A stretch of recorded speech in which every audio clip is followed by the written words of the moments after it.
see, 77 members jumping in. So let's jump right into it. Ladies and gentlemen, I appreciate you all being here and being on time. We've got a very special guest for today's coaching call. And the guest speaker I'm bringing on today is somebody that is one of my really good friends and also has completely changed my entire life. Like, I would not be where I'm at today if it wasn't for this guy.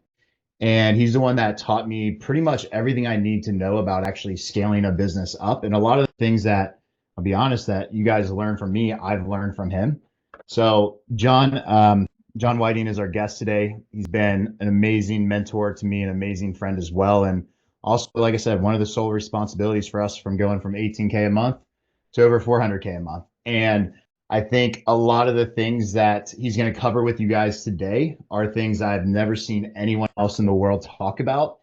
And John, without any more introduction, I'd like to just bring you on and let you take over, my man. Awesome. I appreciate that, Justin. Thank you guys for, well, we got 83 people on here. These guys weren't sure if anyone would show. So whatever they said, hopefully it wasn't a lie. And hopefully I totally deliver on this wonderful Monday. So thank you guys for being here. By the way, Alec, are you going to be on here this whole time? Yeah, All right, sure. sweet. Cool. Then keep your hearing aids on because I might just ask for some administrative assistance just in case the chat gets out of hand or somebody becomes unruly, which we'll see. All right, cool. Guys, if you have video on, or if you have video, turn it on. Now would be the good time. I first of all thank you guys for having me, and I know how valuable the Monday Justin Saunders coaching call is, and he was gracious enough to replace his time with me, and so I fully intend on giving you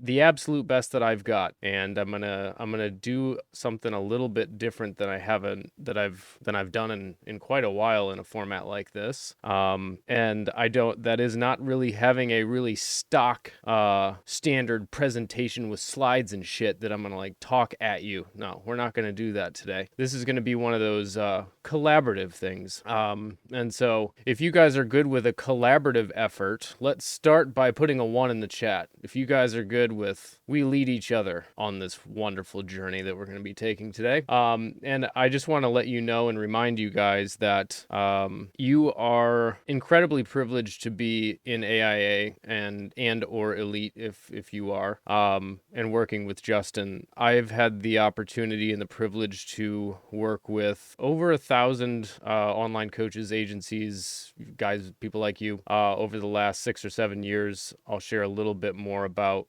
my background just so you have a little bit of context, but there's really only a top handful of people, to be honest with you, that I've seen that really have it. And Justin's one of the very few people that I've met that really has it. And I have worked with people and met people that you thought they had it and they ended up not having it. And so I have an immense amount of respect for Justin, and I have an immense amount of respect for Alec as well. What they've built, in the last just 4 or 5 years is nothing short of spectacular. And I'm just really proud of these guys, and I'm really, really happy for the fact that you guys get to be in here with them. Just understand and take just a second to just acknowledge the fact that you have an incredibly great opportunity and you have made an amazing decision to work with these guys. I can tell you, and this is not me blowing smoke. This is the real deal. Justin,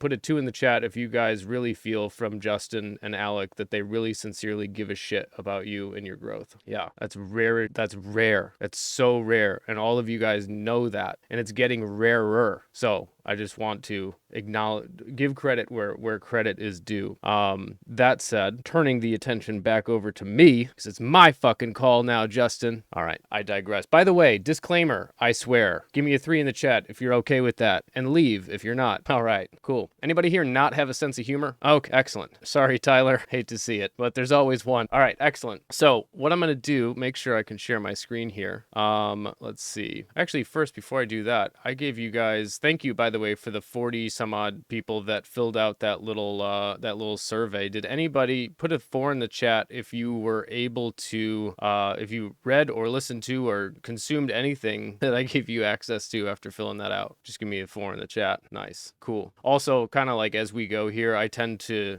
treat you guys like we're in a room together. So like a show of hands, thumbs up, thumbs down, back and forth interaction. It lets me know that I'm not, completely wasting my breath. And also, yeah, there was a survey. Troy, way to go. But yeah, all right, nice. It's okay. I'm gonna give you guys access to some cool shit. I have some additional free gifts for you because I know everybody's time is, everybody's busy. So, oh shit, we got 97. I guess that includes note takers, doesn't it? All right, fair enough. But we got some good attendance. All right, let me share my screen, and we're gonna go back and forth, and we're gonna see what the heck happens here today. So give me, oh boy, all right, let me expand this out. Cool, give me a thumbs up if you can see my iPad scribble how you can grow by 78% in the next 90 days. Everybody see that? Cool. I forget every time you do a screen share here, I gotta move my chat around and all this shit. Nice. All right, cool. So before we dive in here, what I'm going to probably do is, this is where, Alec, I would love your help. I'd like to make this, we're gonna see how this goes. With a lot of people, it can be interesting sometimes doing it this way, but you guys are a mature bunch, at least some of you that Justin shared with me, some of you not so much. He gave me a special list of the immature people that I won't share publicly. But Alec, what do you think? Can we do a ask question in chat along the way? And probably if question is asked, other people might also have that question. Sometimes that leads into nice, interesting segues that were unexpected lessons that were almost more important than what we were actually going to dive into. What do you think about that, Alec? Yeah, what exactly would you like to? Just keep an eye on the chat and kind of document. Yeah, if I miss something, which I probably will, because there's a lot going on. Just kind of, if it seems relevant, pause me. I just don't want to give everybody freedom to unmute themselves and pause me. Does that make sense? Cool. Thumbs up if everybody's good with that. You guys good with that? All right, awesome. I just figured for me at this point, how many of you guys have sat through too many fucking webinars with slides and shit, and you kind of sick of that a little bit? Okay, I am one of those. So maybe this is just me projecting onto you, but I do this with my clients, and I've put together a nice little board with like all of my teaching tools and shit on here, so we can go almost any direction on any subject that we want without a whole lot of bullshit. All right, cool. Josh, you're here for it. Appreciate it. Me too. All right, so rules of the game. How you show up for others is how others will show up for you. How many of you guys want more people to show up to your shit when you do stuff? By a show of hands. Cool. So if you're gonna be here, be here. Lesson 1, set rules for your clients when they show up to your shit, and you can set the parameters and the goals and the boundaries, and if you get agreement with them, usually things go well. Expectation setting and meeting of those expectations is a huge key I've found in success. How many of you guys have ever had somebody that you assumed that they knew what the expectations were, but they clearly had a complete mismatch, and that caused a big old fuck show? Anybody ever have that experience? The fuck show experience? Right. So we want to be very, very clear on expectation setting. Right. The fuck show. And along the way here, again, this is not scripted. It's very loosely scripted. We'll just say that. Take notes on little gems, because I'm going to give you little gems and keys and shit that I'm doing while I'm doing it, so that you can use them later. I plan on dropping a lot of tactical shit, but also I want to make sure that there's almost you guys have heard of the 80-20 rule by a show of hands. How many of you have heard of the 80-20 rule, Pareto principle? So I got the 99-1 rule, because I'm going to cover something that is the 99%. It's not even the 80%. It's the 99% that matters the most, whereas the tactics and all that shit is actually the 1% that matters. You got to have it, but there's 99% that needs to be in place before we can actually execute on stuff that we're gonna cover. And so okay, let's do it. How many of you have no idea who the hell I am by a show of hands? You've never heard of me? Okay, nice, excellent. So I'm gonna give you a little bit of background on me then. But here's before I dive into my little background, the subject matters that you guys put on your 4 little surveys: focus, prioritization, distraction, time management and efficiency, mindset, belief, emotional mastery, sales, leads and scaling, team leadership. By a show of thumbs, is that pretty much what we want to cover in that kind of prioritization order? Cool. Excellent. So as I go through here, I want to set a precedent. What's true for you is true. Just because I say it's true is only my invitation for you to investigate a new way of thinking about something. Take what works for you, throw away what doesn't. This is not doctrine. I didn't invent the rules of the universe. I've just learned stuff that has worked for me, has worked for people like Justin, as well as many others, but just let you know, take it with a grain of salt. Also, I curse. It's easier for me to talk that way, so fuck yeah. All right. I tend to be very direct, all right? So some people like that, some people don't. I tend to believe that it saves a lot of time, and it's easier for me to think very directly than, try to make sure I nuance stuff to not, hurt anybody's feelings necessarily. So, video's on, notifications off, let's roll. All right, what I'm about to share with you, the 99% that I'll just say makes all of the difference. This is a chart of my net worth starting in 2013 all the way up until today. And there was this period of time in here where I was captain, knew how to do things, but couldn't functionally actually do them. So I had spent well over $200,000 at this point in that time frame on coaches, programs, seminars, books, you name it. And as you can see, the results were less than stellar. In fact, we zoom in here, we went negative. That it was not getting better. And so right around in here, it was actually specifically right here. There was a guy, for those of you who's filled out that little survey and went through my book, there was a guy that I met in 2015. I'll let you guys, I'm going to give you access to this in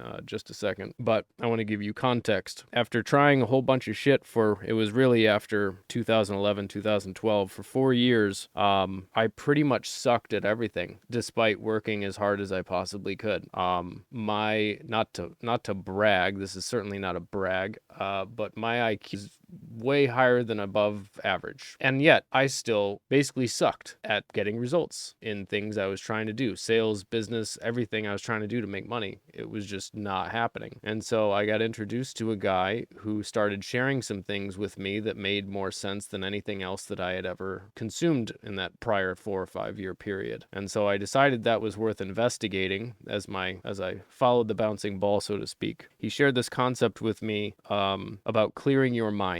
And I'm like, well, my mind certainly isn't fucking clear. I feel like it's I feel like it's just a constant argument. I feel heavy all the time. I feel like everything is just a grind. I have to push myself to function. Anybody ever feel this way? Yeah. So I'm like, if that's a thing, I need it. And again, you can read the whole story. I'll give you all access to my book in a few minutes here. But I decided to follow that all the way through to, I'll just say, its conclusion. And so throughout this period right here, I not only worked with this guy who prefers to remain anonymous for reasons that I share in the book.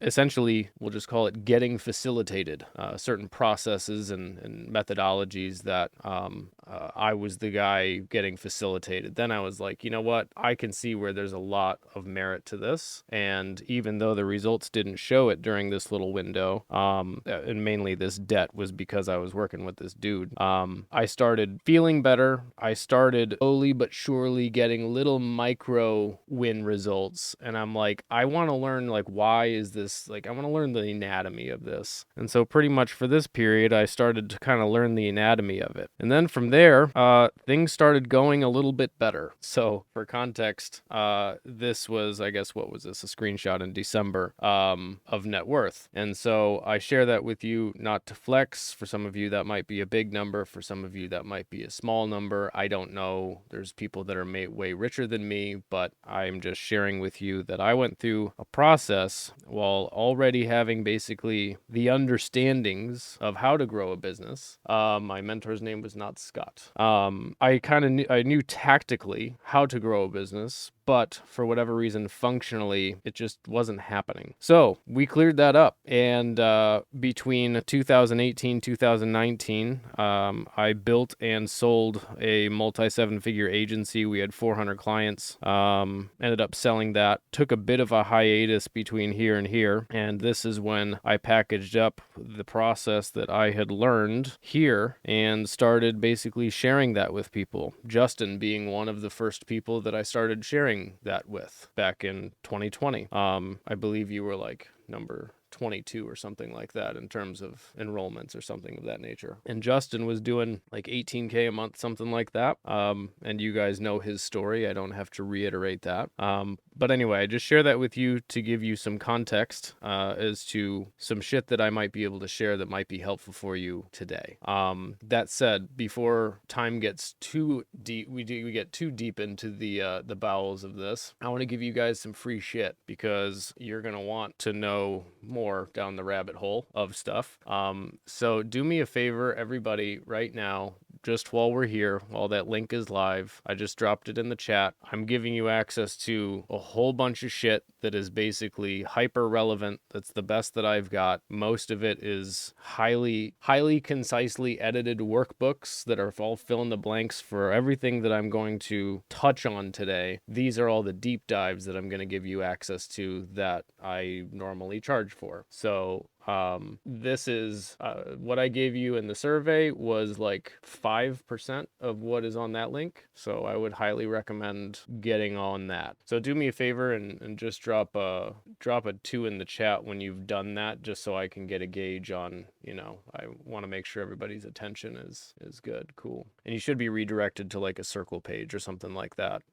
It should have already added you. All right, nice. Right, Troy? Nothing like a solid lead magnet. I just know, as if you can't tell already, I tend to be a little bit long-winded, so that's why I want Alec to shut me the fuck up, and you guys to ask questions so that I don't, I'm respectful of time, and also why I'm providing that stuff. Okay, that said, I don't want to use this as but it's not just me part of this, but it isn't just me.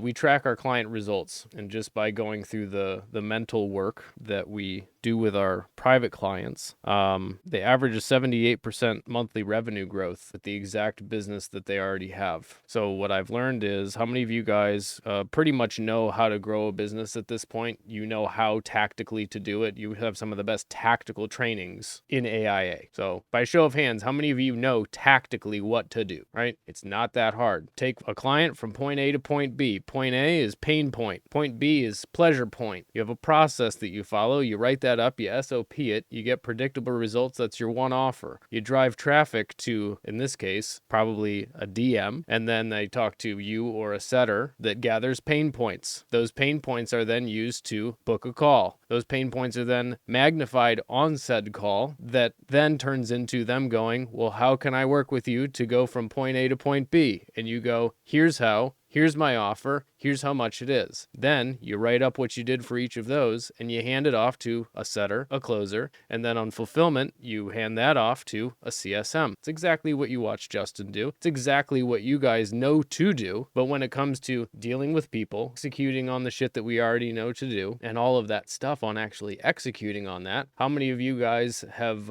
room for improvement in that area by show of hands? Yeah, cool. So the great news is that it is way simpler. Notice I didn't say easy, but it's way simpler to scale a business than any of us would like to admit. And everybody on this call is very fucking smart. I know that because you're here on this call. Dumb people did not show up today. If they did, they already got offended and left. So you guys are smart. And the problem with smart people is they have smart people explanations and justifications as to why the shit ain't done, why the result isn't there. And so knowing this is one of my, one of the things that I've had to figure out is, how do I not outsmart myself and justify why it's okay for me to be where I'm at and why it's okay for me to behave how I'm behaving and such. So I say that to say that although not easy, and I say that only because most people want to do the quick tactic hack thing to grow, and they think that that's the way that it's going to go. They think that they're just one business model away. They think that they're just one funnel away because that's what sells. And so the problem and the obstacles that we have to overcome is that we have been basically brainwashed by the social medias out there for the last 5 or 10 years that all it takes is a tactic, a swipe file, a copy and paste this, and we're good to go. And the great news is part of that got you here. But what got you here isn't what's going to get you there. And so the 1% is what you all want to do, is the copy paste quick and easy. The 99% is becoming the person who can execute on that shit and stay the path no matter what happens, no matter what comes their way. And most people don't have,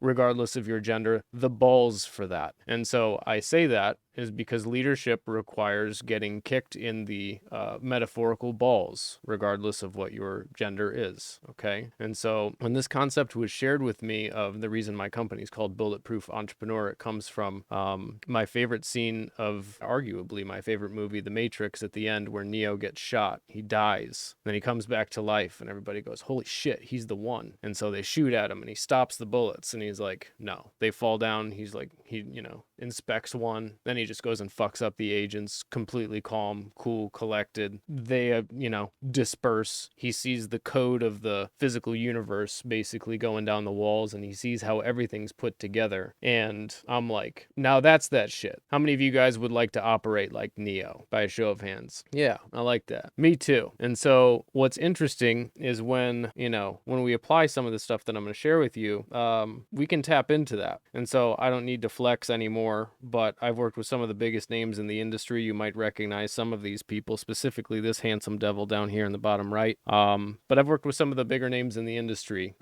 through this stuff. And so what I find really, really interesting is that there's this shift that one specifically in this industry, which is very ego driven. And I understand why, and I appreciate it. And in fact, I believe a little bit of ego and flexing is required. However, we can ego and flex ourselves into a state of delusion. And especially when we look at how many of you guys have ever tried to just force yourself to think positive or choose your thoughts and shit like that by a show of hands, yeah? How's that fucking work? Not so well. The reason is because you're lying to yourself. And so we can only change reality if we face reality. And most people are afraid as fuck to face reality. And the smarter that you are, the better your justification and the more explainable your justification as to why you don't need to face reality. You just need this other thing. And that exact thing is what keeps some people fucked and puts other people in a seat like Justin Saunders is in. So the commonality between the biggest names and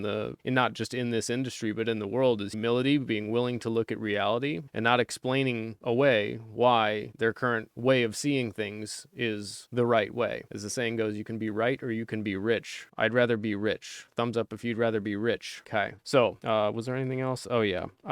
Just so you can get to know me a little bit, I've been able to do some cool shit as a result of making money with all this stuff and what have you. I have the coolest shit is this beautiful family that I've got, that I've been able to provide a life for, retire my wife, and provide just about everything that my family needs. Now, I say that to say, how many of you guys, by a show of hands, think your mindset's pretty good? All right. So I even saw a couple of these surveys. I won't name names, but this is one of the biggest challenges that not just I have, but we all have. And that is, your mindset is as good as your bank account. So I saw a survey and I asked for revenue levels on that survey. I saw a 0 to 10K a month survey where somebody said, my mindset's pretty dialed. I don't need any help there.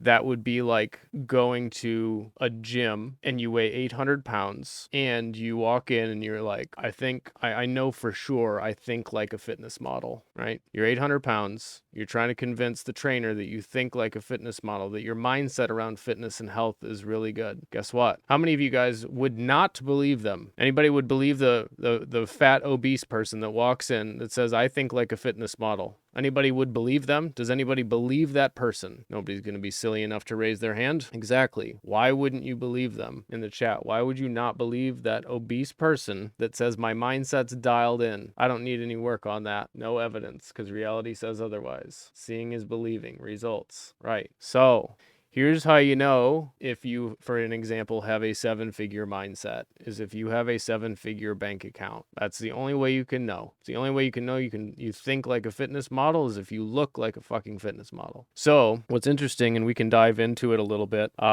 there's a lot of interesting aspects to the anatomy of this, but I want to start with a basic fundamental. Some of you who have already gone through my little book might have already seen, but I want to illustrate here, if you take nothing else away from this, this is the 99% that makes the other 1% of all the tactics and strategies and the how-tos and stuff actually work. And in fact, let's do it this way. In the chat, answer me this question. Do you make better decisions drunk or sober? Sober. Do you make better decisions when you're frustrated or worried, or when you're calm and confident? Right. So when you're frustrated and worried, it's kind of like being mentally drunk. Thumbs up if you guys are with me. So if I gave you the best how to grow your business blueprint systems, swipe files, sales scripts, and whatever, but you're hammered drunk, would it matter how good that shit is? No. In the same way, if I gave you the best how-to information, but you're worried, frustrated, resentful of team members, feeling guilty, feeling loss of ad spend, loss of people, loss of money, afraid to lose it again, are you going to make good decisions or bad decisions? Bad decisions. In fact, before I even go to the anatomy of this, I literally have a little graphic here. When we're physically drunk, we have irrational thoughts like, I'm totally fine to drive. One more drink won't hurt. I'm actually funnier and more charming right now. Stupid actions, like, which leads to stupid actions like driving drunk, drunk texting, staying out, bad sleep, which leads to bad results, hangover, regrettable text messages, poor sleep quality, wasted day recovering. Hands up if you've ever experienced this. I have. Right. When you're physically sober, clear thoughts, had a great night, looking forward to tomorrow. I value my family and health and I feel great. Cool. Smart actions, getting healthy sleep, spending time with family, planning the future. Good results, feel great, great relationship, great sleep, productive and happy. Cool. Mentally drunk, irrational thoughts. I've already bought tons of programs and other people are getting results, but I need more work strategies and tactics. How many of you guys are sick and tired of people with the same business model as you have, with the same strategies and tactics that you're using, making 10 times more money than you're making? By a show of hands. Yeah, there is one singular difference between you. They are more mentally sober than you are. They are executing on that information more efficiently and just overall better than you are. There are no exceptions to this, by the way, and so this is one of those face reality things. So when we have irrational thoughts caused by mental drunkenness, which we're going to break down in just a second, we take stupid actions. How many of you guys have bought an uncomfortable amount of programs and spent a shitload of money on programs that all pretty much say the same fucking thing? And then how many of you guys who have bought those programs been disappointed that you thought you were going to learn something new, but all it did was tell you shit you already knew? Anybody ever have that experience by a show of hands? Yeah. The reason is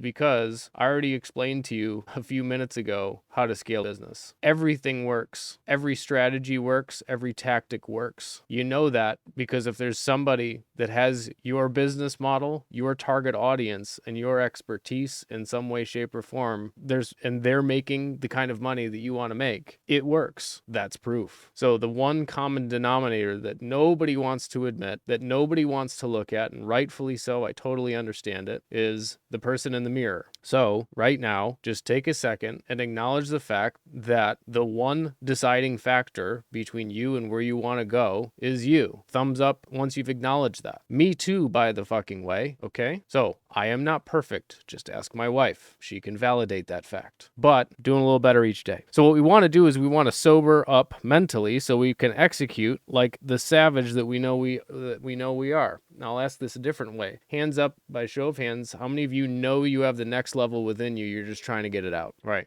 Here's what's keeping it from coming out, and here's how we get rid of it. This is the 99%, and then we can dive into whatever cutesy, tactically cool shit that you probably actually want to dive into. Okay. So fundamentally, here's how I've learned it. I've done my best to simplify it. There's 3 components. We have a body. Notice I said we have a body. How many of you guys, when you address your elbow, do you say, I'm elbow? Anybody? Anybody say, I'm nose? Anybody say, I'm hand? No. What do you say? My hand. My elbow. Whose?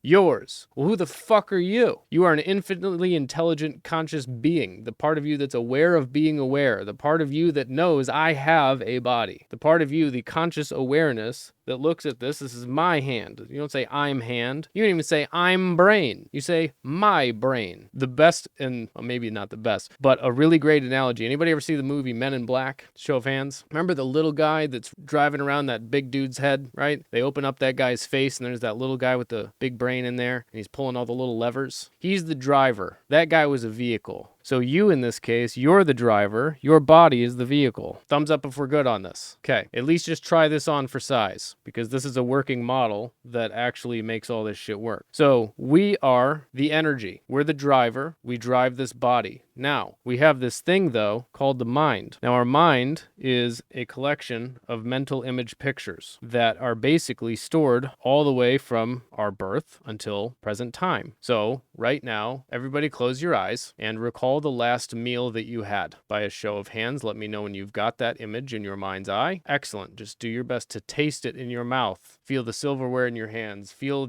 all of the senses. By show of hands, let me know when you can kind of re-experience that. Good. Open your eyes. What you just did is you pulled in one of these mental image pictures and you re-experienced it. Excellent. Fantastic job. It's kind of like taking a slide out of a slideshow, looking at it and experiencing it. Thumbs up if you guys are good on this. Excellent. So what happens is it's not just good things that our mind decides to pull in. How many of you guys have had at least one experience that you disliked in your life? By a show of hands. All right. Nice. Me too. At least 7 before noon. So what happens is on this timeline that is our mind is there's these events. So let's say earlier in life we had an event that wasn't so good, then we had another one that wasn't so good. Well, what happens is, well, let's just say, how many of you guys have ever felt like this individual right here? Sorry, it's blurry, but how many of you guys have ever felt like this individual? Right. So this individual looks like they just kind of lost some money during work. Something was disappointing. Maybe they have a big tax bill, something of that nature. How the mind works is it loops in laptop, paper,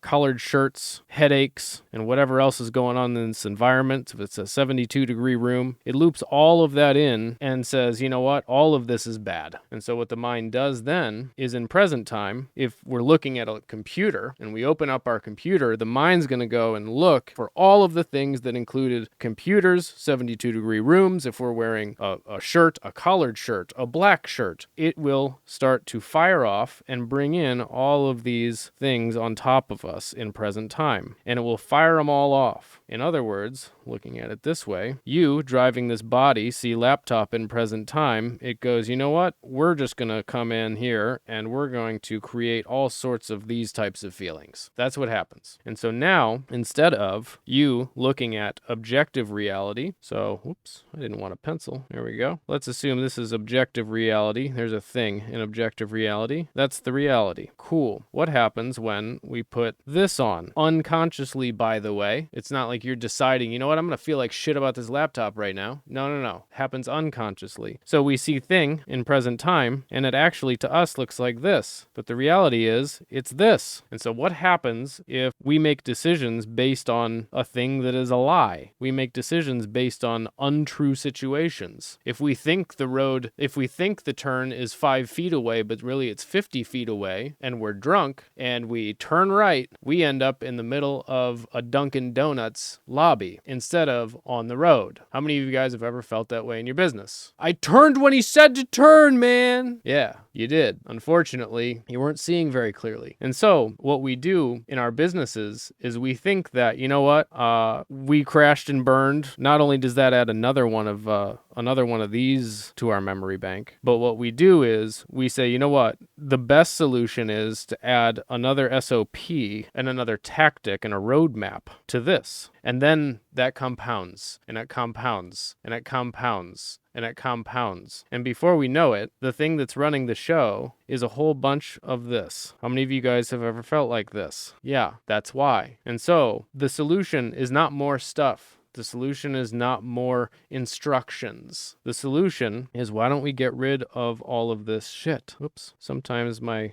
my dragger drags the wrong stuff. Apparently I put too many on there. All right, you get the point. Assume that was gone. We need to get rid of all the shit so that all that is left is the real you. In other words, we need to sober the driver instead of adding mechanical shit to the car or giving better driving instructions. If you've gotten a driver's license, you have enough information to pretty much know how to drive. We just need to keep you sober and make sure that the car isn't mechanically fucked. What many people are doing and what you've been trained as the answer because it's easy, right? It's the quick and easy plug and play template version of what people try to do. You've been trained for years now to believe that if the car runs off the road, it's never the driver's fault and it's always something mechanically wrong with the car. A way of explaining this is you being you in your innate form. You are infinitely powerful, and you've demonstrated this in various ways. But your Ferrari, so to speak, has a bunch of engine gunk, and so what everybody's doing is trying to add more rocket boosters and turbochargers and nitric oxide and this, that, and the other, and they don't realize that first of all, there's engine gunk in the Ferrari, but also the driver is drunk. So if I keep adding more turbochargers and rocket boosters and shit, all that's going to happen is a real fast burnout. How many of you guys have ever felt overwhelmed with the amount of, quote, information and shit you had to do? Right. That's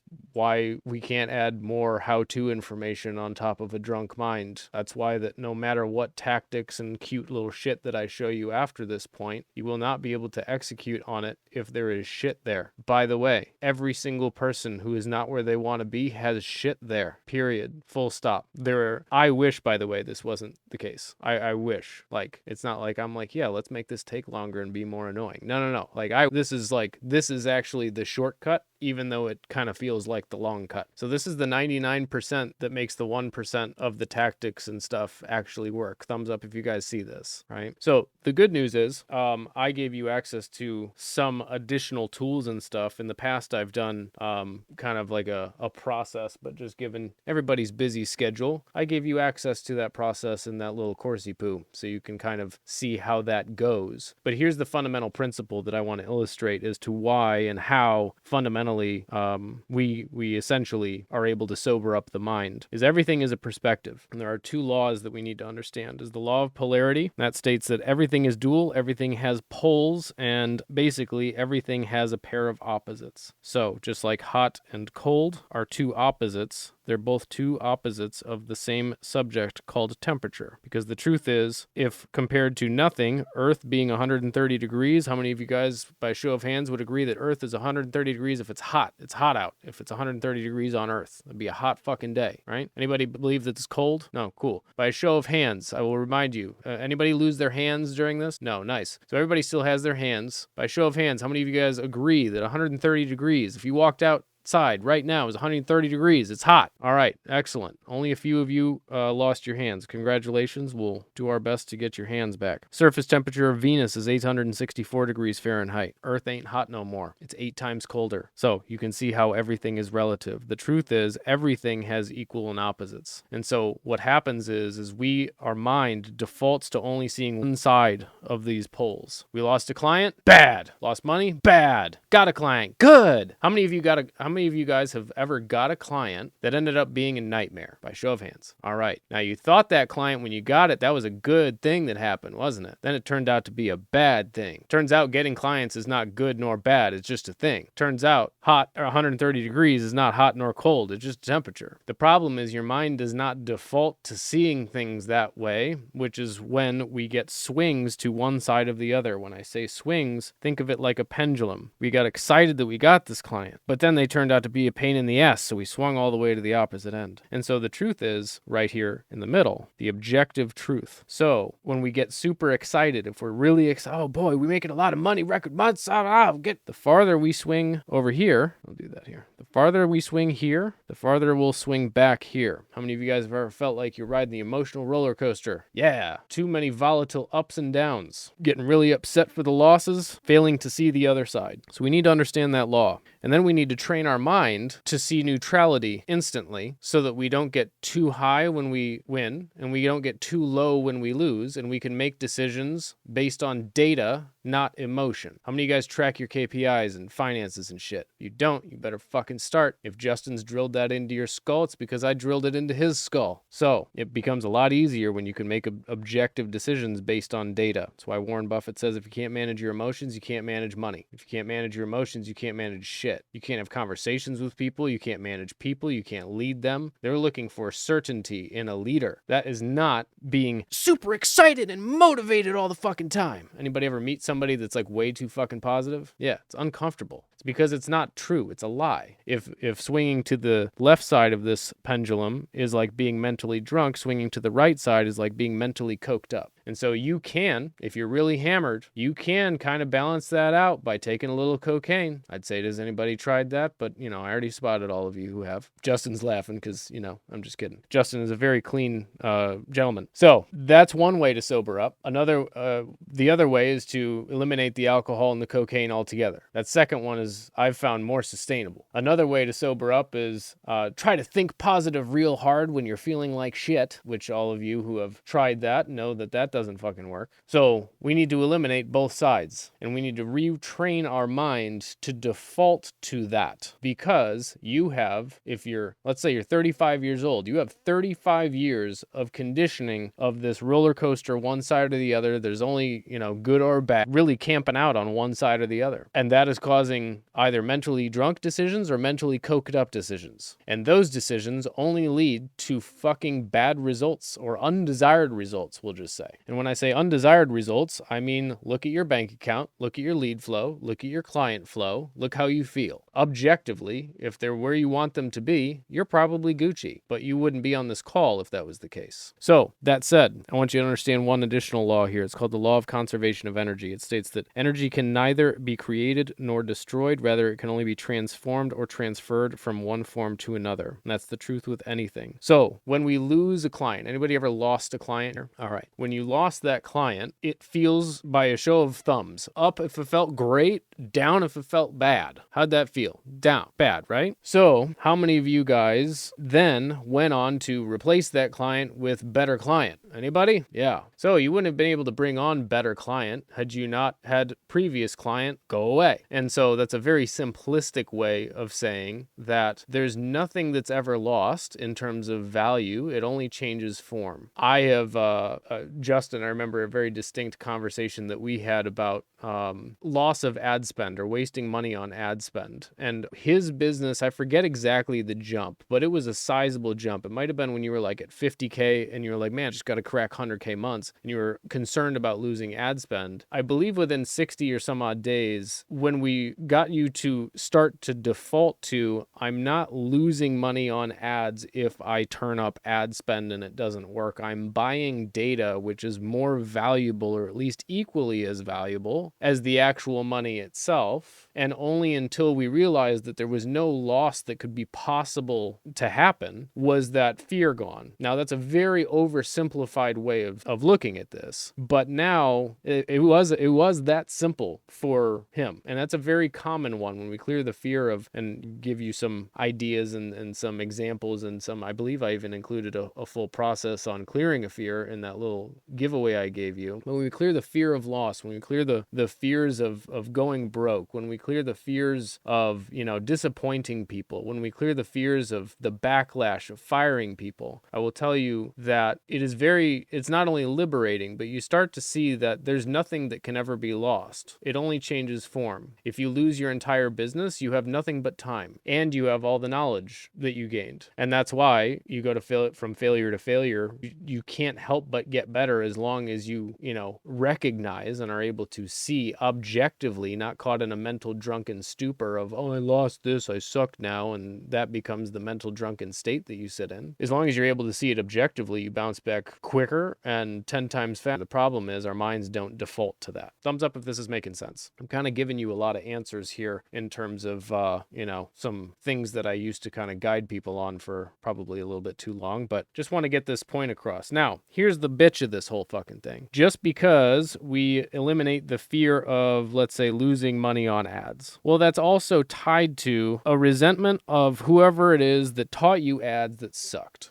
And that's tied to the loss of that ad spend, which is tied to potentially the fear of the business going in the shitter, which is potentially tied to a feeling of judgment for how good my ads are, or a feeling of judgment from my wife, whether or not I actually know what I'm doing, or another family member on whether or not I'm actually going to be successful with this, which is also tied to a fear of letting them down, which is tied to a past loss of letting them down in other capacity, which is tied to being angry that you fucking did that, which is tied, you see where this is going. Each one of these, we'll just call them items in the mind, we call them charges, charged experiences, charged pictures. They all have, these things have a charge connected to them. And when we say that, just like a battery, right? If something happened and it was bad, we see more reasons why, oh, that sucked, than reasons it was good. But when we realize, due to these two laws we just learned, that there's actually exactly equal and opposite energy and balance, well, guess what? This whole thing cancels out, just like in math class when we had 4x equals 4x. What do we get to do? We get to balance out the equation. What's left? 0. And when there's 0, guess what happens? This guy goes away. All that's left is you, the real clear thinking you, the real you that has energy, that feels inspired, that feels motivated,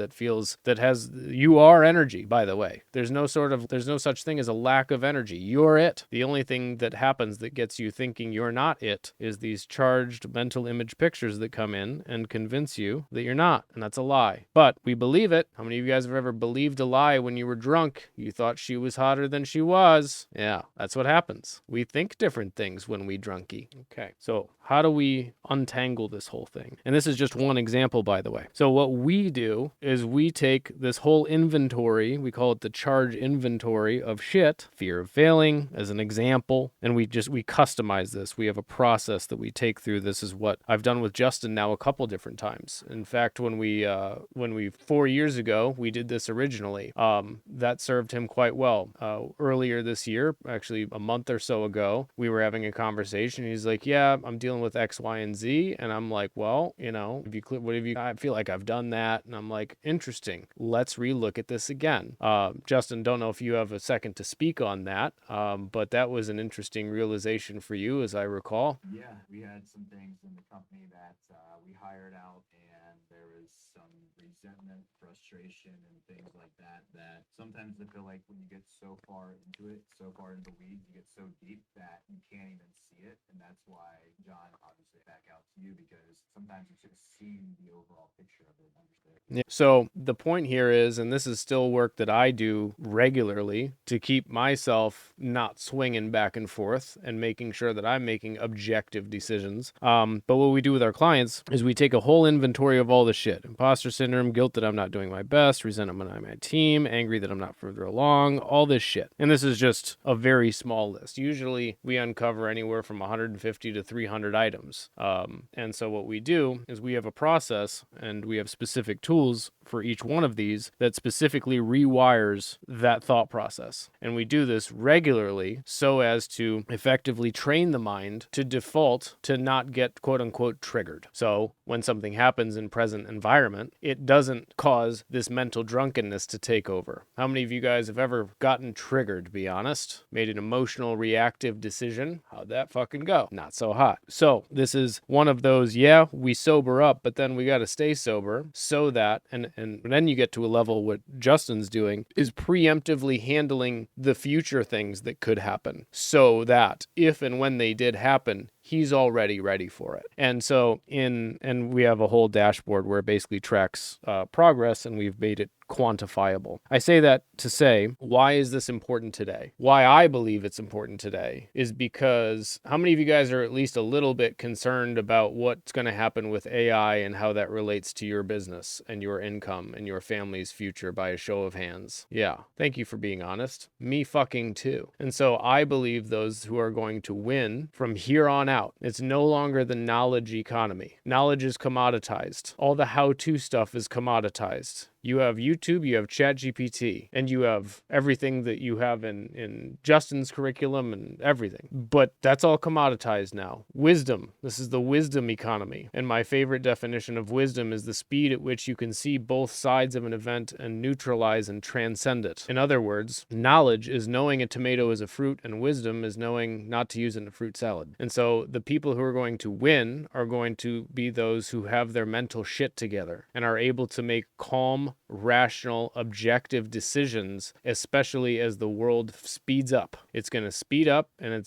I don't see how it doesn't get potentially scarier for those who are not prepared mentally for what is coming. I believe those who are not able to make sound decisions, and when I say sound decisions, I just mean the people who are not going to make emotionally reactive decisions and YOLO into one thing, like, for example, those who YOLO'd into Dogecoin or AMC stock a few years ago. What did they do? They swung all the way to one side of excitement, and then what? They lost their ass. Oh, good, just one funnel away? That must mean I'm going to be a millionaire next month like the dude said in the ad. Oh, man, it's not that way? Shucks. This is what's going to shake out everybody who doesn't have their mental and emotional shit together. I don't care how you do it. I don't care if it's with me, I don't care. But I do know that those who are not mentally prepared for the foreseeable rest of our lives, I'm concerned for them. I'll just say that, okay? How many of you guys, at least by a show of hands, understand my logic and why I'm saying this? Right. So the big problem is, and the biggest problem and the biggest blind spot, especially for successful, smart people like you and me, is thinking that, yeah, I'm cool, I got it. Like, I'm ready for this. As soon as you think you got it and you're ready for it, that's when you're most vulnerable. I think this is probably why, to some degree, Cardone's like, successful people are really paranoid. I wouldn't use the word paranoid, but I would use pragmatic. There's no way that we could possibly feel a complete sense of I got it. That infatuation with needing that, when I say infatuation, I mean wanting that. Man, if only I could just be impervious to it. That's impossible. And so the problem is people are seeking this, I want to say imperviousness. I don't even think that's a word, but they're seeking to be impervious to the downside. And then they think they've accomplished that. And as soon as you think you've won the game, how many of you ever had that experience where you feel like you finally figured it out and then you got your ass handed to you? Yeah, me too. So if any of you feel like you got something figured out now, you are the most vulnerable. And I don't even just mean in business, in life. That's okay, by the way. That's okay. That's how the whole game is structured. And by the way, if you want something, for those of you who might have read the book, how many of you guys have ever heard the advice, if you want success bad enough, you'll get it? You got to want it as bad as you want to breathe. Shout out to Eric Thomas. He held his head under the water. He said, you got to want it as bad as you want to breathe. Then you'll be successful. Well, sorry, Eric. No. How many of you guys really want to be successful? How many of you guys really want 100K months? How many of you guys who really want 100K months have 100K months? That's what I fucking thought. All right, one of you. Nice. So the problem is when we want it, we're putting out by definition, I don't have it. That's a definition of want, is a lack of it. And if we're putting out lack, we get back lack. It's a wonderful thing, this physical universe, how it works. How many of you guys have really tried to pursue growth and clients, and you really tried really hard, and then you just like, it was a big struggle, and then you fucking were like, whatever, fuck it. Finally, just kind of like, whatever. And then like magically a client or two kind of trickled in, some money came in the door when you stopped trying to fucking chase it so hard. I use the example in my book of two guys walk into a bar. One guy's this really nice guy who just really wants to get laid finally. And this other guy's a complete douche nozzle. Which one of those has the highest probability of getting laid? Everybody knows it. The douche nozzle. Why? Because he doesn't fucking want it. It's fucked up. I get it. But the more you want something, the more fucked you are on anything. The good news is, and that's why a lot of, and Justin, he was like, damn, I'm reminded of these infatuation charges. We have an infatuation tool where specifically we're clearing and neutralizing that emotion of want. If you want clients, we got to clear infatuation charges. If you want growth, we got to clear infatuation charges. If you want to get laid, we got to clear nuclear infatuation charges. Okay? Thumbs up if this makes sense. It's just the structure of the physical universe. That's just how it is. Okay? The physical universe is held together by atoms. Atoms have charges, positively charged particles and negatively charged particles. It's the same thing that we're talking about here. So what's really interesting, how many of you guys have ever gotten something off your chest and felt lighter after? So what's happening is, before you had it off your chest, so to speak, it was kind of stacking up in this big bad negative feeling. But what happened is when you outflowed that away from you and you got it out off your chest, well, all of that basically dissipated, and all of that charged energy dissipated. It went away from you versus holding on to it. And then you were like, you know what, I realized it wasn't actually that bad, and the repercussions weren't actually that bad. And you started to see, oh shit, all this negative that I thought was going to happen as a result of me,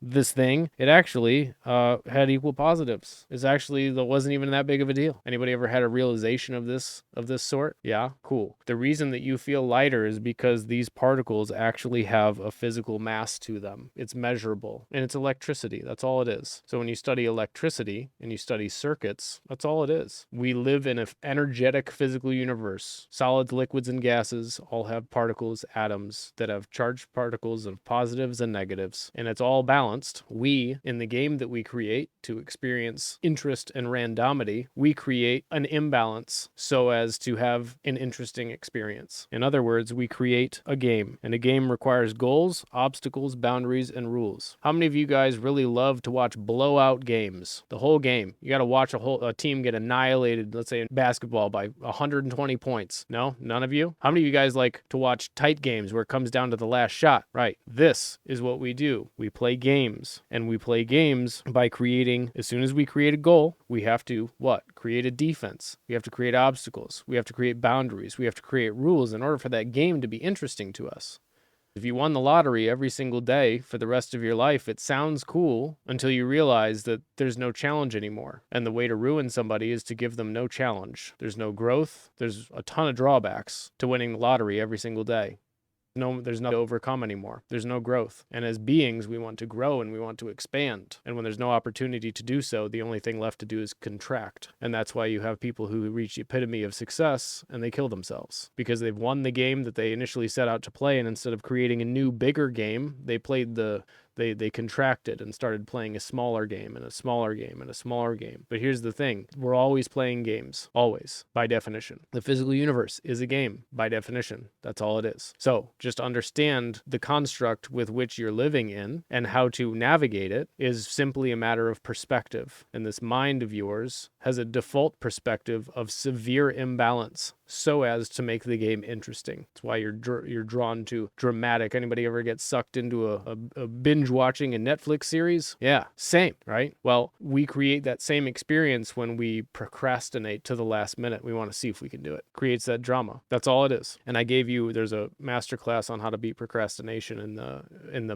I gave you a mountain of shit to go through because each one of these points that I've made so far has a very deep rabbit hole of which I gave you access to all of it. But that's all we're doing. It's a game. That's all it is. So understanding all of that, there's a lot of additional constructs here. I'm going to pause now. I don't know if, Alec, if you've been keeping any sort of a fucking track of my chat just kind of stopped scrolling on its own. So what do we got in terms of questions, feedback? Where do we want to go from here? What do you guys want to dig more into? Alec? Yeah.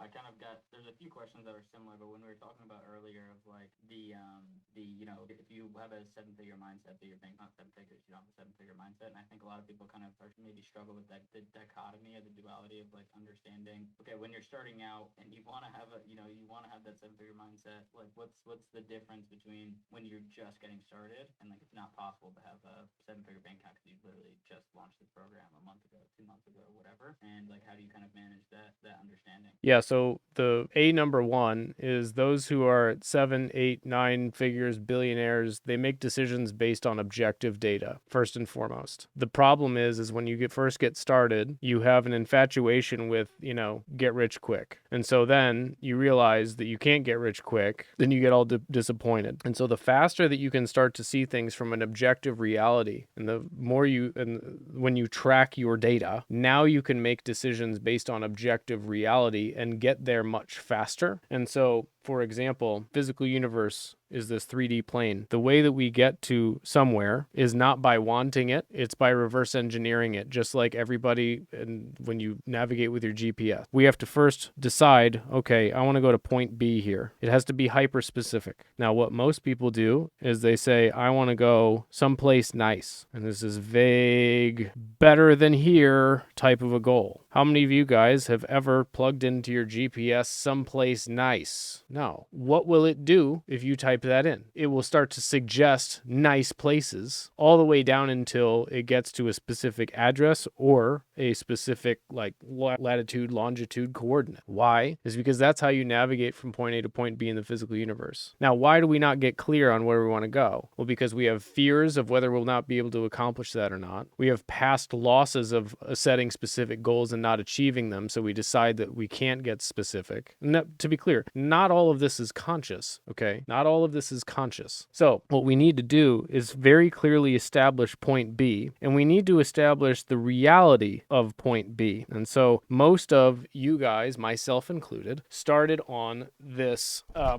good. My mic just totally, well, I'm now holding this in my hand, as you can see. Maybe this will be okay. Can you guys still hear me okay? Yeah? All right, cool. Gotta love it. So we all started on this premise that, okay, in order to get to point B, don't worry, you're just one funnel away. You're just like right here. The reality is we're here. And when we find that out, it can be really demotivating and depressing. So expectations of one who has I'll just say a more evolved, higher level mindset are much more accurate than one who is just starting out because of the emotional volatility of really wanting it badly or wanting to avoid a current poor situation. In fact, I've used this before. Where's that? So in order to master something, it takes 10,000 hours. Let's assume very conservatively that you're the fucking genius of all geniuses and it only takes you 5,000 hours to master a given subject. In order to get to 100K a month, okay, right here, globally, 0.01% of people ever make that. 0.01%. 0.01%. That is hilariously low. I'll just say the more evolved, Western society, whatever, 0.05. And so what's wild is that people think that they can get to 100K a month because the ad told them they could if they were just starting out. Their expectations were set that they could do it in a month. I don't know, like some of them are fucking insane. Anywhere from a week to 6 months or whatever. And so the reality is, if we're looking at 5,000 hours, that's 1,000 plus days, 50 plus months. And that's for one subject, by the way. To be proficient, that's 5 to 50 months. To be not, and we're just looking at hours here, right? 1 to 5 months to become a novice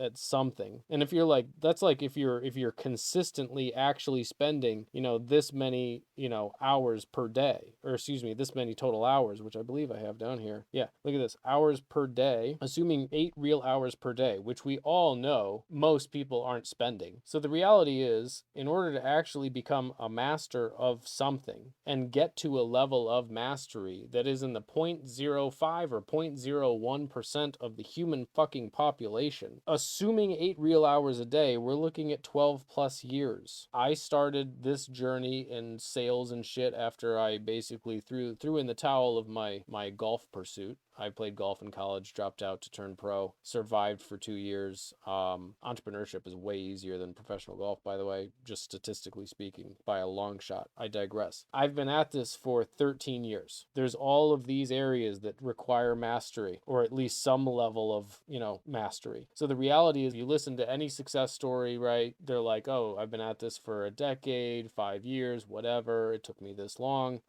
That's how they all are. And so it's kind of a catch-22. You got to be, excited / believe it's possible for you when you start. But I believe it's doing a massive disservice to everybody. And it's half my job is unwinding unrealistic expectations that have been set that continue to be reinforced by ads and content of the guys who are, allegedly doing whatever the fuck it is you think they're doing, which by the goddamn way, I've seen under the hood of enough businesses that claim on the surf to be ballin' hard. They're not. They're fucking fucking not. So I just say that to say that it's not what it seems. That's okay, but you gotta know it sooner rather than later, and then you gotta be okay with that. Like, are you okay spending the next 10 years on this? Because the more that you need to cling to the idea that you're different, you're special, that it's gonna happen really fast, that's all an infatuation with yourself, with your own ability, with your own speed. You've drank your own fucking Kool-Aid. And you might say, well, that's pessimistic, that's discouraging, John. It's just like, no, that's reality. In order to change reality, you have to face reality. This is why we track numbers and make decisions based on the real data in a business, not how you fucking feel about how it's going. It terrifies me when people are like, oh, just trust I'm just trusting my gut. Well, imagine this. You go up, you're a brand new pilot in training. You're on your first flight, and ever. You're in one of those little, like, Cessnas, little tin can plane. The pilot is the one flying to start out, and you hear and feel a loud thud. Your gut is going to tell you, we're fucked, I'm going to die. The pilot knows that's the landing gear going up. So when people are like, oh, I'm just trusting my gut, I'm trusting my intuition. Who should trust their intuition in that situation is the pilot who's been doing this for a while and has enough experience to trust. The person who should not trust their intuition is the person who's newer. And when I say newer, I mean like 12 years or prior. That's why, and that doesn't mean you shouldn't trust yourself. That means you should trust the data. That means you should look, if I've never driven to Montana, I'm going to trust my GPS, not my gut feel. Most people are trusting their gut feel, and then when they get told, let's say I say this, some people will get upset. You telling me I shouldn't trust my intuition has always served me well. In what, though? Exactly. That matters. In what? So I say that going all the way back down to 6-figure mindset, 7-figure mindset, 5-figure mindset. On one hand, yeah, I'm saying that as a big blanket statement. On the other hand, I'm saying that as just kind of a warning of, if you're not looking at actual reality, you can't possibly make decisions that are going to take you to where you want to go. Most are not. Just straight up. Because here's the thing. Each level of statistical data evaluation, when I say statistical data evaluation, I don't mean anything fucking fancy. I just mean there's a formula of what to do at each stage. So, for example, when things are flat, right? This is just, production over time, right? Things are flat. We're at zero. What do? We talk to a bunch of people, outflow like mad, find them what they want, go out and get it and give it to them. So if your shit's flat right now, that's what you should do. If you're not sure if it's flat, if it feels flat, what you should do is you should actually get your stats, graph that shit, and see. I can't tell you how many times I've felt poor, like shit was fucked up, and then I looked at my stats and I'm like, oh yeah, we're good. Or I felt like things are doing really well. Whoa, it turns out they're not in these areas. I don't even trust my gut. I trust the data. Things are going slightly up over time. What do? We don't change anything. When things improve, we find out why and strengthen it. If things worsen, find out why and fix it, right? There's formulas to this. It's very straightforward. So affluence, we're really uptrend. What did we? Well, we pay up all our bills that we owe. We invest the remainder in our ability to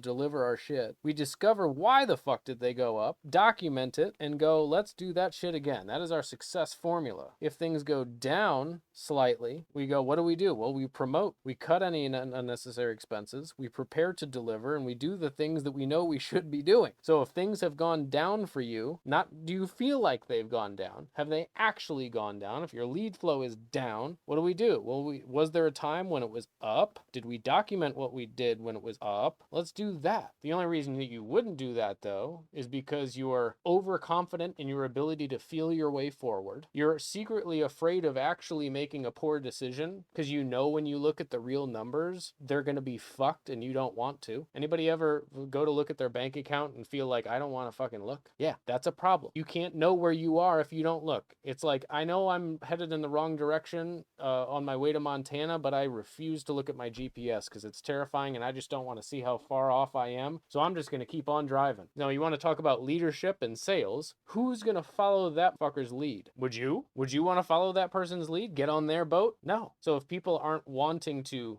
become a client, join your team, whatever, it's probably because you're in many different ways not exuding confidence. This is one way to make sure that you exude confidence. You just show them fucking math. But we have all these bad past. How many of you guys don't like numbers so much? Be fucking honest. Oh, all of you, I've beat that into Justin's face enough. All right, fine. Good. Because most people don't like numbers because they have all their past, math class trauma or whatever, right? Well, that all can be cleared. Failing the math test, deciding I'm not a numbers person. That's like, I want to navigate the country, but I'm not a GPS person. Will you follow me? It's like, no, that's retarded. We will not. So there's conditions of what to do at each stage of what stats are like. And I believe I gave you in the course area thing that I gave you access to is is a whole masterclass on just decision making with data and every decision that we made from 0 to 7 figures in this business specifically. But you will not be able to read that data, or let's just say the data says, hey, we gotta fire this person. How many of you ever fired somebody, right? How many of you guys love that experience? No, it sucks, right? So we're afraid of letting them down. We're afraid of the backlash. We don't want to, we made promises, all that stuff. So how many of you guys have kept somebody for way too fucking long? Yeah. So why do we do that? Well, because we're making a decision out of guilt, not out of objective reality. When we make decisions from our emotions, we're fucked. When you make decisions based on data, you're not. It's simple. Like I said, this is simple. It's not easy, which is why my submission is, well, we need to rewire our minds and train our minds to fucking not default to, let's keep that person for months too long, which, to be clear, I've made these mistakes as well. Okay. So the key is, clearing that shit and recognizing, oh yeah, whoops. And also having a high enough financial IQ to set yourself up to where even if you do keep somebody for too long, or even if you do lose $50,000 more than you were hoping to lose, or whatever, that you're still set. And overall, your financial picture still looks like this, which is why, and even still to this day, like, I need to pull this up and remind myself,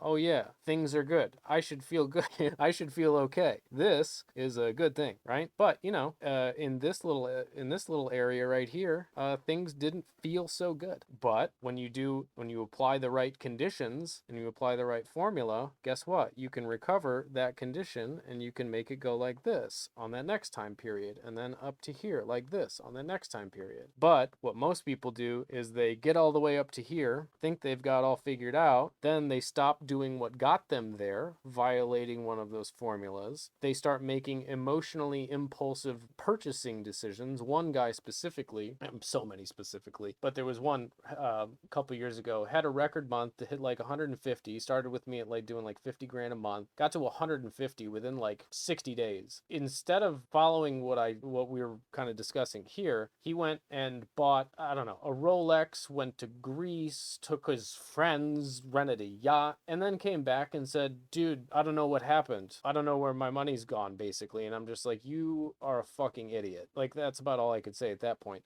But it's just like, that's what happens. That is infatuation with looking like a complete stud. Yeah, cool. You looked like a stud. I hope it was worth it. The great news is there's a way of having nice stuff without sacrificing. There's a way to grow your lifestyle and your net worth and your investment portfolio simultaneously. There's specific financial rules to follow, which we don't have time to get into today. But when you know the rules and then you unemotionally apply the rules, you too can have graphs that look like that. When you know the rules but are afraid to apply the rules because it's uncomfortable, you will have a graph that looks like the opposite of this. And then you'll go, what strategy should I use to get out of this? And I'll go, you're drunk. Sober up first and do what you already know to do. Ta-da! As Justin, one of my favorite things to hear him say, which he says frequently, is like, that makes all the sense in the world. When you say it that way, that makes so much sense. It's so much simpler than I was making it. So when you look at things objectively, it's very simple. The whole game is very simple. Here's your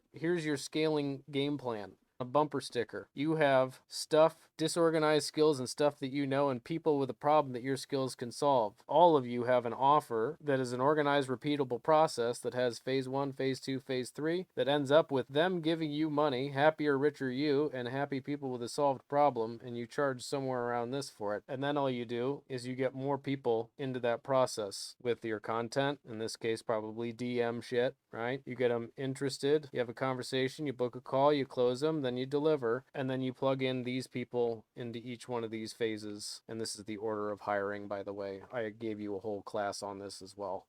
That's it. That's all you got to do. Well, how do I evaluate people and know, what am I'm afraid to, I hate working with my sales team every day. They're dumb. So we have resentment. Now we're dealing with sales team through resentment charges. I'm afraid that Meta's going to continue to fucking raise costs and whatever. Cool, fear charge. I want it to be easier and faster. Cool, infatuation charge. I'm spending too much time working and neglecting my family and my relationship. Guilt charge. And all of that is why, as simple as this is, only 0.01% ever take it and actually hit the 100K a month goal with it. So that's why this is the 99% that makes the 1% work. Do you guys thumbs up if you guys see this? This is why I do what I do. My biggest challenge is nobody wants to fucking hear this. Those that do, though, crush. Period. That's really it. That's really it. So, man, I went a whole bunch of different locations there. Alec, bring me back to somewhere. Bring me back to civilization. Be my GPS. Yeah. What would you like? Do you want me to give you? Yeah, sure. I don't know. Where do you guys want to go from here? I have 15 more minutes. One of the good questions I had. Yeah. I think we are pretty psychotic about driving home the KPIs, and like we're pretty sometimes we're a little bit. I did my job. Nice. Yeah.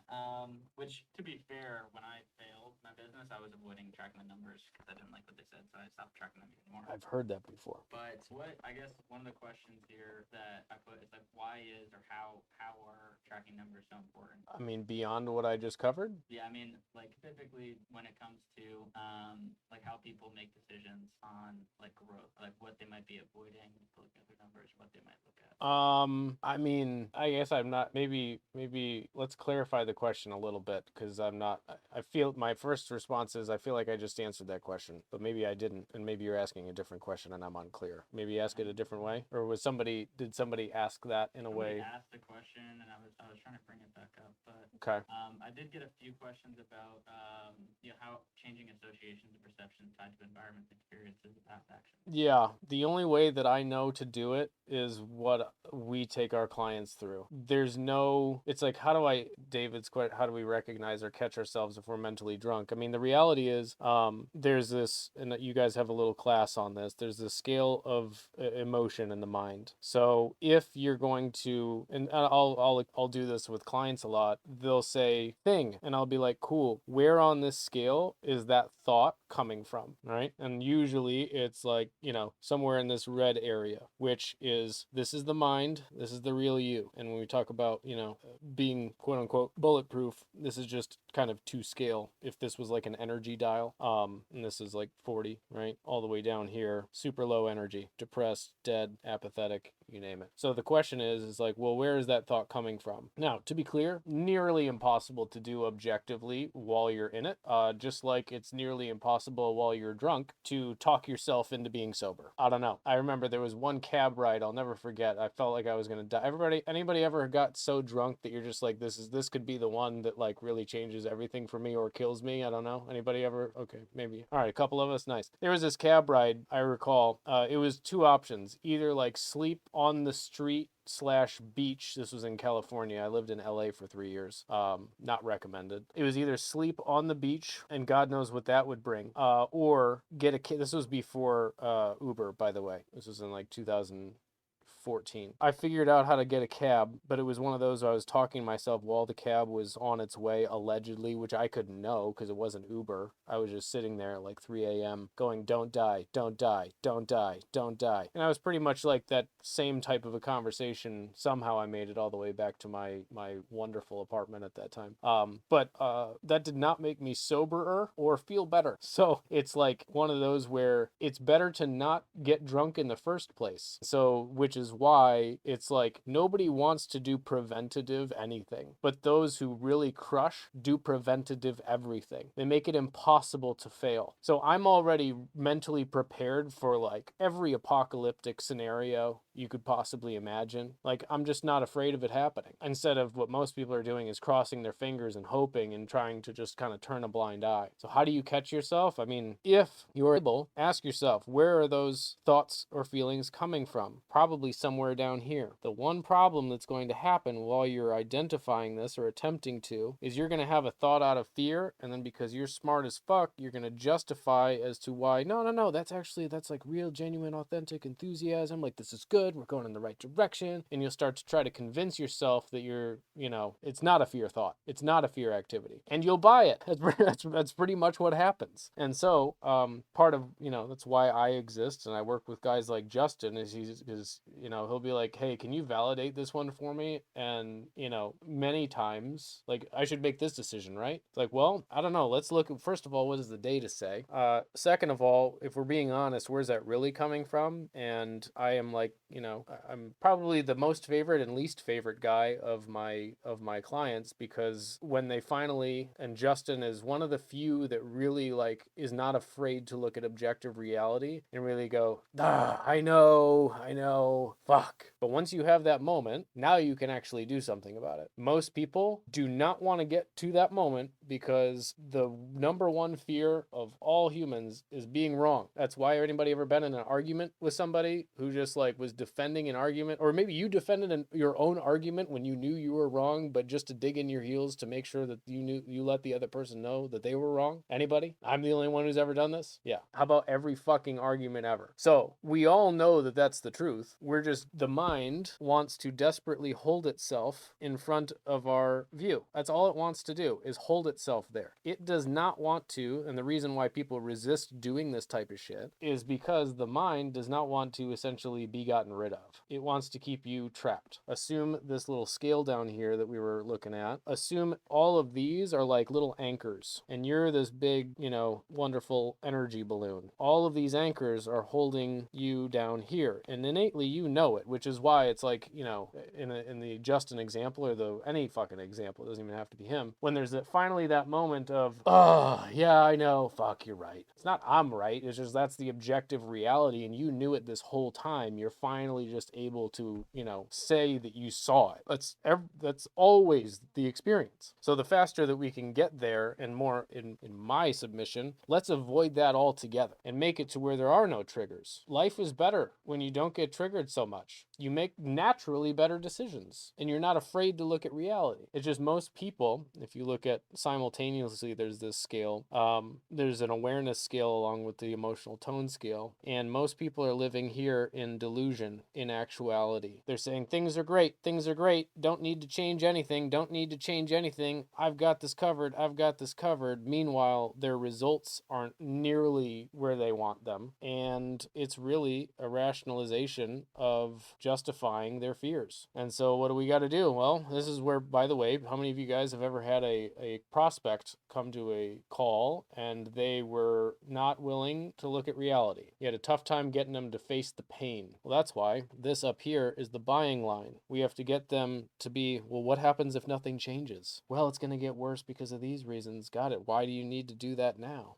I need to do it now because I need to change this because of this is going to happen, then that's going to happen. Well, doesn't that piss you off? Yeah, it does. What pisses you off the most about it? Well, this fucking reason. You know what? Let's fucking do it. We got to get them up to being antagonistic against the problem. They come to the call delusional, especially the smarter, more successful people will come to the call fucking delusional. They don't want to admit it's a huge status blow and it's a huge ego hit. So they don't want to admit it. And so you got to understand that you got to get them to admit that they have the fucking situation. And this is essentially the scale of how to do it, but it's in perfect alignment with the emotional tone scale. So we got to use emotions, not let emotions use us. And you can't use emotions if you're the one down here. You got to be kind of like the puppet master of the emotions from up here, using these as tools. Emotions are tools, but most are being reactively used by these tools instead of causally using these tools to control, because again, this is, by the way, the physical universe. This is the only place charges exist. This is the only place atoms exist. The things up here are not physical. You could call them spiritual. You could call them consciousness. I don't give a shit what fucking word you put on it. It doesn't matter. The consciousness that you have is what controls the physical universe. The physical universe exists down here, which is why it's really heavy and massy and it's tough to move stuff around and whatnot. But it's why when you're up here, you're able to control what's going on in the physical universe from a much lighter state. You're not in it. It's a lot easier to be the coach when you're not on the fucking court. We got to get you out of the game and up here so that you can control the game from an external perspective. And you can't be a player, coach, owner. It doesn't work that way. Does that make sense? Thumbs up if this makes sense, right? So that's the whole goal, is to basically make it to where we're not living down here at all. We're living up here, and we're willing and able to positively go down here to meet people where they're at on a sales call, for example, and bring them up. Or meet a team member when he's feeling sadness about something or he's depressed, and we got to bring them up. And we need to be able to go down there without getting sucked down there and staying down there, right? We have to be able to be comfortable in an uncomfortable situation and not get jostled around by other people's bullshit, because they will attempt to jostle, as I'm sure you've experienced. That's the game, is we want to be cause, not effect. That's why this says you. Cause, the mind, effect. Most people are effect to life, not cause over life. This is how we go to cause over life. And when we're cause over life, that's when we can create, that's when we can actually fucking do shit. But it's really tough to see, it's impossible to see reality when you're living in this lie down here. All of these emotions are polarized emotions, meaning they're not true, meaning they have equal opposites, meaning they're lies. That's it. We have to be able to press on these buttons, the positive, negative buttons in our marketing, because guess what? Our prospects are down here. So we have to go down there with our marketing, with our sales, but not reactively, to cause it to move them up. And that is at least the game as I see it. And the good news is we have this thing, I think I might have given you access to this, but there's this whole thing called the people matrix. It's basically the cheat code into how to read and lead people and what to say to bring them up of each situation, what to look out for, you know, their health, their eye, like there's a lot of all these indicators, and it's kind of like a x-ray vision into people. So ultimately, I don't know where I was even going with this, but I told you I'd go all over the place. But anyway, I have 7 minutes. I have 5 minutes for follow-up questions, I guess. Was this helpful, by the way? Thumbs up if this was, you guys are still here, so that's decent. Follow-up questions. Did get a good question from Tyler. I chimed in a little bit on it, but I don't know if you can see it. But he said, I carry the belief that it doesn't matter how I feel. If I do the actions, I'll get the result. This makes me feel like it shouldn't take 10 years because it wouldn't take someone who's done it 10 years. How do you maintain the balance between thinking it can be done fast because I know I'm confident and being patient? So, I mean, first of all, you got to do the math. So you got to, like, depends on what you're saying is going to take 10 years. So I have, everybody has what I call the golden ratios. So if you have any historical data, you do have this inside of the sales system thing that I gave you all access to. It's a calculator. You plug in your historical data over here, and it basically gives you your golden ratios, meaning, and these are, I think, our historical stats from a time period in one of our businesses, but it's like, well, if I know that it takes, you know, if you see due, showed, closed, booked, like this just corresponds across to here. So, and I think this was like the first 2 years, 3 years of this business, something like that. I forget the time period. I'm sure I say it in the thing. But if it took us 17 meaningful conversations to close one deal, if it took us 5 calls booked to close one deal, if it took us 5 calls due to close one deal, 3 calls showed to close one deal, then I can just reverse engineer what's my yearly income goal, and then I can look at, well, how many do I need how many of a thing do I need per day, per week, per month, per quarter, per year? And yes, as long as I do those actions, and like I'll be able to understand that timeline. So if I want $1 million in this year, that means I need, you know, in this case, the ratio is $206,000 in ad spend per year. That means per day, $565, right? Like one of the big unlocks for for Justin, as silly as it sounds. He was at maybe, I don't know, 50 or 60 or 70 a month or something like that, and he was spending like $300 a day on ads, and he's like, I just can't seem to get over 100K. And I'm like, all right, well, let's look at our stats. His conversion rates were fine, meaning there wasn't like a 5% close rate or whatever. Like they were all within KPI, and I'm just like, why don't you just like at least double ad spend? Like just start spending $1,000 a day. Just do that. I've never spent that much before. What if I lose it? That's where everything started chiming in. And I'm like, well, clear a fucking fear charge on it and spend. Within 45 days, he was over 100K, right? And so it's like we did the math on his goal, and he just simply, his inputs were not matching the outputs that he said that he wanted. So yeah, if you're doing the inputs the way inputs should be done in order to create the outputs, and you're actually seeing the outputs occur, then yeah, you should be able to get there on whatever timeline you want, theoretically anyway. Most people just are they don't have any objective data to look at. They're afraid to actually do the inputs. They've convinced themselves that they are doing the inputs, and they feel like they're working hard enough or whatever. And just like, quite frankly, most people have no clue what the inputs should be to get the outputs they want, outside of, I don't know, so that guy said he books 5 calls a day, so it's like, well, maybe you don't need 5, maybe you need 20. Like, we don't fucking know. Like, what are yours? I don't know. But if you're afraid to look at your stats, if you're afraid to do the actions, if you're afraid to, let's say, it's like, oh, make 200 cold calls as an example, but you called the list of people that you knew, like you started with the bottom people, you didn't go out, you didn't start calling the people that you knew could have bought because you were afraid of getting rejected, but you said, oh, I did 200. Well, which 200 did you do? Did you do like all 200? Each person is not created equal. So did you start with who's most likely to buy, or did you start with most likely who's not going to pick up, so that you could at least tell yourself you did 200 at the end of the day? I don't know. I spent money on ads. It's like, well, did you do it deliberately, like you thought it should work, or did you just like blindly increase ad spend on open targeting with an ad that was kind of failing, just so you could see it didn't work like you said, guy? That's what most people do. That's the reality. And then when faced with that, they want to say, no, my situation's different, and then smart people justifications come in, and the rest is history. I have to go, unfortunately, as much as I'd love to hang out with you guys. Thank you for allowing me to ramble at you for a while. That said, I hope you guys get a lot of value out of what I gave you access to, and feel free to reach out with anything else I can help you with. Happy to help. And Alec, anything else that you would like to say or ask before I bounce? No, but I would say, well, yes, I have something to say, but I would say that I think about this a lot because, especially over the past couple of years, I've met more and more people through AA, through other masterminds, other courses, curriculum, things like that. I would say one of the things that I've definitely seen from Justin, which comes directly from you, is his ability to kind of just like stay calm and be objective about the truth, which maybe not internally, it doesn't always feel that way for him, but definitely something that I've seen, because I've known Justin for a long time. I've seen him pre-John and post-John, and I would say that, a lot of the stuff that you're talking about and stuff that if people here really, work on this shit, it's not a secret or like some type of like magical fantasy why Justin's in the position he's in or why AA is in the position he's in. Kind of starts with his ability to implement a lot of the stuff you're talking about here.